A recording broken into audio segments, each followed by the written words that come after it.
Love is Blind, season 9. The wedding episode drops today, and let's get into it. We have 3 couples remaining who were up for a potential wedding. The 2 couples broke up like the previous episode before, or whatever, and then like the other couple that was whatever. We had 3 couples left. We have Allie and Anton, Calabria and Edmund, and Megan and Jordan. Let's just jump right in with the first couple we see are Allie and Anton on their wedding day. Nice little, whatever.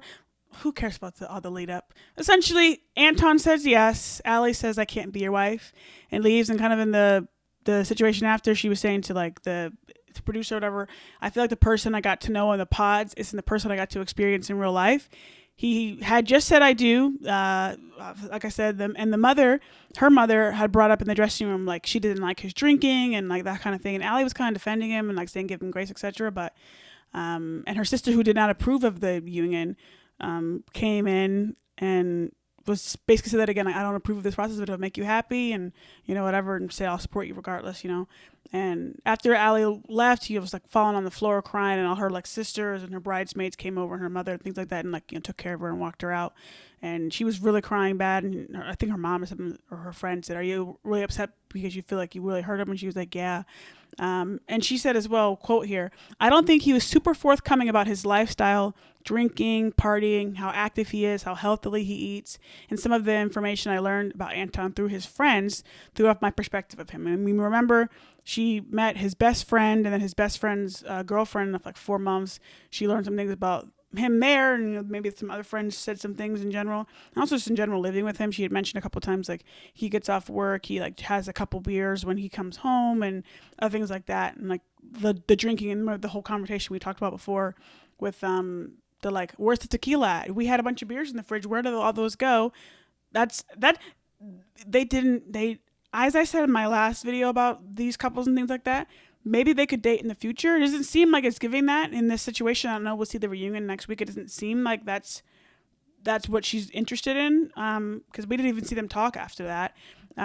But if they were to maybe work out, I feel like date some more first, because you need to suss these things out. Like, is this drinking thing actually a problem, like in a big way, or is the partying, is like she mentioned the whole how healthily he eats, how active he is, whatever like that. So maybe some of those things she thought he'd be more so doing, and he's not given that. So that's an X. Allie said no, after he said I do. Next up, we have Calabria and Edmund. Child. Now, these two, I was really just like, okay, let me see. Like, please don't mess this up. Like, please don't mess this up. His 5th grade teacher, Edmund's 5th grade teacher, who had a big impact on his life, came, and they had a really, really nice moment. And like, they walked down the aisle together. Props for the teachers, because he was like going into like how she was really there for her, and how she's been his constant in his life, and would really look out for him. Really, really lovely, teachers are just exceptional. She seemed like a nice lady for that. So very good. Edmund's own mother could not come. So he was disappointed in that. But, we press on. And one thing I'll say, we saw Edmund's groomsmen, and let's just say, that makes sense. It makes sense. And let me actually, before I even move on to the actual, like when Calibra comes into the wedding, when I saw Edmund with that damn pick comb in his hair during the wedding, he walked down the aisle with the damn pick comb, had it on the dais and everything like that. When I tell you, Mr. Morrow, Grandpa Morrow would be upset, the inventor of the pick comb. Take that out of your hair. Why him already wearing it this whole season on these random ass times? Okay, listen, I'm African American, I'm black, I understand, it's part of the culture, I get it. But at least at your wedding, man, could you take that out your hair? You should have seen me when I was watching it. I literally was like, what the like? Why is that in your hair right now? Come on. And I know this is like a TV wedding. It might not feel like my real wedding, and maybe you feel like it's more relaxed and what. But take that shit out your hair. Take it out your hair. Goodness. Anyways, Calabria says no. Edmund had said yes. He said, I do. But my girl said no. And like I said, I was worried about her, because I was like, how many, she should have been out of that situation a while ago. Hello, there's been all types of red flags even before the pods finished. There were all types of red flags, but my sister was like broody or whatever the fact, and she was saying after she said no, she was like, you deserve someone who's 100% and at the altar, and I'm not. And she stays up there and comforts him. He was like crying a bit, and they hugged and they like gave each other compliments quickly and whatever, and they like walk out holding hands. And the thing is, she said like I won't rule him out. She said to him like I won't rule you out in the future. But like her mom asked like what if you had said yes, because she was like upset, feeling like he had hurt him and whatever. And the mom said to her, what if you had said yes? And she said, I'd be miserable. So I'm not sure if she maybe just said to him like I won't rule you out in the future, like maybe because she was trying to just like appease him at that time, and like you don't want to like kick someone again while they're already down. But I feel like it's probably a no for the whole time. It's not giving like, oh yeah, we can come back maybe and assess, because as I said, there have been all types of red flags, but these two, it was not meshing. It was not meshing the way it should be meshing.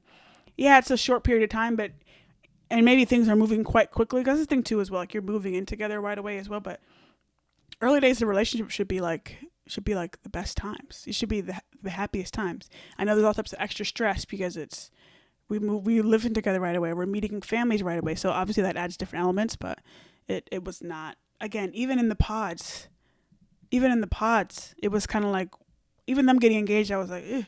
But I'm proud of her because, she was really feeling like, broody. She was talking a few times about she really wants to have a family and things like that. And, especially when people are in that phase, it's like, sometimes they settle even more because it's like, I want to have that family started and things like that, but it was not right. So I'm just really happy that she like finally like said like release me, like I can't.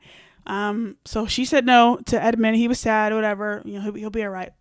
Okay, it's all right. His family hugged him up and whatnot. Finally here we have Megan and Jordan, and we knew right away the episode was almost over. Basically it was like 10 minutes left, and instead of going to the little wedding venue, we're in their apartment. I was like, well, here we go.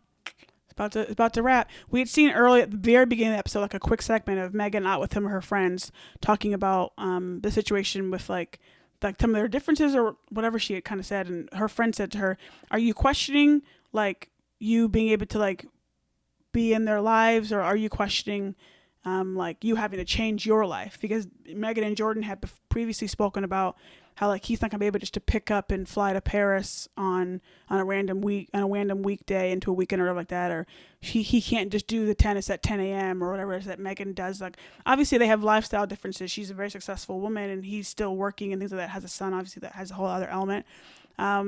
So the conversation starts with Megan saying, I feel like we're ships in the night. We're two different people. You are very simple and doing the same thing every day, eating the same things every day, etc. And Jordan's like, it's weird to say we're not compatible just because of that. And Megan's like, you've been telling me I can do things alone, but I've been doing it alone all this time and I want to do it with someone. And I'm like literally reading up basically what happened there. And Jordan's like, I don't know why you picked me in the pods when I told you you'd have to make sacrifice. And he didn't say it. I'm delivering it a little harsher. He was, very calm, whatever. When I told you you'd have to make a sacrifice to be with me and Luca. I'm just a normal guy who wants to be a good dad and provide, etc. And of course I like to be in your position, but you have to remember as well, like you're 5 years old. You have 5 years on me. So like you've had a little bit more time. And she was like, yeah, that's true. Like things could be different in a year and a half, 2 years, whatever. And that whole kind of thing. And she was saying like, I was, leaning on like opposites attract, but I have some reservations and I shouldn't feel that way going into my wedding. I'm sorry, I can't do this. And I didn't want to put us through that. And they like kind of both cry together a little bit, hold hands like a little bit. And he's like, well, I don't have anything else to say. He's talking to the producer and he says like, I don't think we're different at all. It's just the lifestyle. She has enough money to live the rest of her life without ever working again. I don't. If I had enough money that I didn't really have to work, I think we'd be getting married.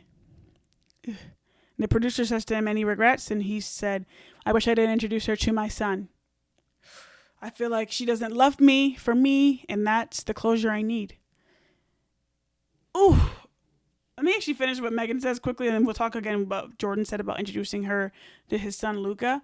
Megan was saying to like the producer, like I was leaning on him being a single father in the pods and like the excitement of it, but I wasn't thinking about how challenging that it is and how I need to make a lot of concessions for how I currently live. And this has her questioning if she wants to be a mom, or if she's cut out to be a mom rather, and maybe she's too caught up in her own life. So with Megan's comments, any parent will know, I'm not a parent, but any parent, anybody really should know that as a parent, it's like you have to be so like you cannot be a selfish parent. And if you are a selfish parent, it's like that doesn't even like work. I feel like when you're a parent and like if you're trying to be a good parent or kind of thing like that, it's like your child is first. Like so obviously there's a lot of sacrifices you have to make. So like, oh yeah, I can't make that trip. I can't just go over this overseas for a random thing, or maybe I can't make that 10 a.m. tennis lesson because my kid has whatever. Those types of things. Like I'm not a parent, so I can be selfish right now. Okay. But when you're a parent, it's different than like, oh, I have a boyfriend, I have a girlfriend, I have a partner, whatever it is, a husband and wife. That's different because they're still like a full-fledged human being. They can do their own vibes. A child, especially like Luca, Luca has he has diabetes that Megan kept bringing up, talking about her tragic story of her father. But I'm making a message. You're recording. You come first, then the child. Okay. The point is, when you're a parent, you cannot be selfish. You cannot be a selfish parent. You have to do, there's so many concessions you have to make when you have a kid. You have to, and stepmother, you still got to make a lot of concessions. You have to do a lot for that child. And nothing's wrong with Megan being selfish. Look at these. Okay. Thank you. Anyways, if you are you as a parent, there's so many things you have to do for a child, obviously. Megan is in a stage in her life where she has earned the right to be selfish. But at the same time, I'm kind of like, girl, you're 33. Isn't he 33 years old? You're 33 years old. Surely you have friends who are kids, or not kids. You have friends who have kids, whatever, or just you have enough life experience to know that, oh, I'm gonna have to like, you have to change life. And that's the thing too. I was saying about Megan and Jordan. I thought maybe they could work, but if they're going to work, I don't think they should get married right away. One, because Luca, it'd be like very quick to suddenly like have a new stepmom like within like a month. Like okay, but the thing is as well, to start to get that time to adjust to being in that like relationship and like being a stepmom and like getting Luca used to it, but also getting Megan used to that life. Because it's one thing like when you're having the baby or you're adopting a baby or like that, you have time to kind of prepare. Whereas Megan didn't know she was going to like fall in love with the single father, and she's had a month to kind of have to ramp up and be ready. Like it's a very quick turnaround, whereas you don't have like the time to kind of like get yourself ready or build up. It's kind of like boom, you're like right into it, and like you need to be ready like now essentially. And obviously, he has two loving parents, things like that, but it's like obviously you still have to like, it's like you gotta get going right away. So she has the right to be selfish right now, but it's kind of as Jordan said, I don't know why you picked me in the pods when I told you. It was very clear, like you'd have to make sacrifices to be with me and Luca. I'm a single father. Again, he has a mother still who's still, whatever, but like I'm a father. So with my son, especially because the son has diabetes, so there's obviously other care you have to take into consideration there. There's things that you have, sacrifices that have to be made if you're going to be with me and if you're going to be with us. And him saying like, I wish, and the thing is too, he looked so like he was like crying, like he wasn't like boo crying, but like the tears were falling. And then as he was talking to the producers, he was like sitting back, and you can tell he was still really hurt, but trying to keep it together and kind of just like do the freaking interview that I'm required to do and like get out of there type of vibe it was giving to some level. But he was like, I would like as he said, I wish I didn't introduce her to my son. Because as I was saying before, it's like when you have I think, how old is the kid? The kid's like a young kid. It's like 5 or 6 or something like that. He's like young. I imagine it's so difficult to like invite someone else into your child's life, especially someone like, not just like, oh, this is the postman. No, this is like someone who could be in our lives. I introduced them. They like get to know each other. He probably introduced Megan as well as like the person I'm seeing. I'm not sure if he fully said like, marriage or anything like that. If the kid even knows like all those kind of things, but you introduce someone to your child with intention, thinking it's going somewhere. And again, I kind of agree with what Jordan says. It's giving Megan wasn't really giving, like she was kind of saying, oh yeah, we have like differences and like you eat the same things every day and whatnot. But I really think, as he kind of said, like if he was in a different position in his life, and if he didn't have to work as much as she did at this time, or even maybe if he didn't have, I think it's also that, and also the piece of being a father, and all that entails. If he was able to jet off and go be with her on these nice holidays, or go join the tennis lesson at this random time on Wednesday, I do every Wednesday, do all these things, it'd be different. But when he's a working man, he has to work. And even they had arguments a little bit, like little spats. Like he would come home from a long day of work and he wouldn't want to talk about his job. He's like, I've been talking all day. And she like works from home and she was like, yeah, but I want to like talk to you and like see about like how things were going. And even like things like that to some level, I do agree with him. I feel like if he would have been in a different stage of his life in terms of maybe more lined up financially, which could relate to the lifestyle, then maybe they would actually be getting married. And as I said, I think it could have worked out with them, but I didn't think they should be getting married right now. I didn't think anybody should be getting married, to be frank. I mean, I said that on the last thing. The three couples we had left today, I didn't think any one of them should have gotten married. So I'm glad none of them did. And the ones that broke up the past episodes, I'm glad they didn't get married either because they didn't need to be together either. And again, some of them, okay, it's like maybe y'all can date, but don't get married right now. So is love blind? Hell no. Okay. And the thing with this Love is Blind, Lauren and Cameron, we love them. Season 1, they just had a baby as well. Beautiful. I feel like, and who was it? It's like, what's his name? Like Bart or something, like an Amy. I'm missing the names, but the other two, those two couples, Lauren and Cameron are like the most popular ones, the most famous ones. Everyone kind of knows them who watch Love is Blind. I feel like especially on shows like reality shows like this, when you're like in the first group, it's like you're just this random show. There's no other expectations of coming on the show rather than like, it's not like a big show at this point. It's just a show I'm going on. I feel like a lot of things are more genuine. I'm not saying these people aren't genuine, but especially when you have that magic of that first, I'm into the unknown. I'm in this whole new show and I find my person. That's great. That's lovely. But Love is Blind is quite the roller coaster. The past several years, the US version, the UK version, all types of stuff has been, it is what it is. I'm looking forward to seeing this reunion, really. In the end of the season, the girls had the lead. The girls won.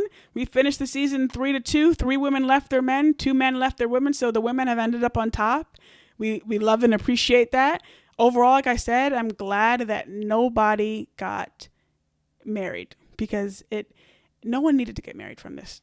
And if any of them got married, I honestly would have been prepared to see them at the reunion, sat on opposite ends of the couch, talking about how the divorce papers are filed. No one would have made it because it's come on, let's be serious here. But yeah, that's it. The Love is Blind weddings. The reunion is out next week. I wonder if it's going to be a live reunion. I know they like tried and failed on that a couple years ago, but I don't remember how the last ones have been live or not. But we'll see how the reunion goes, see if there's any updates.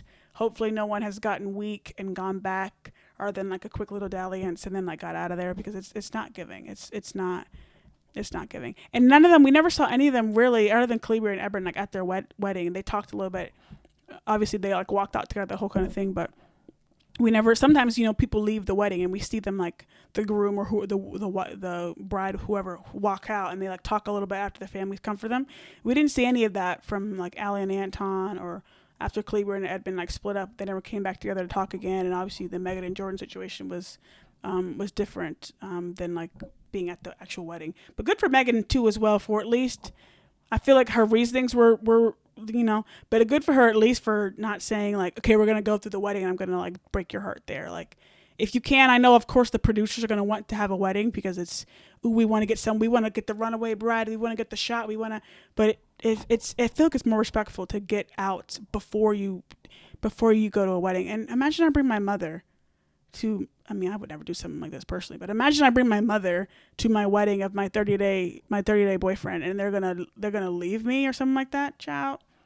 Nah. So that is it for Love is Blind season 9. Until next week, the reunion. I'll talk to you guys some more then.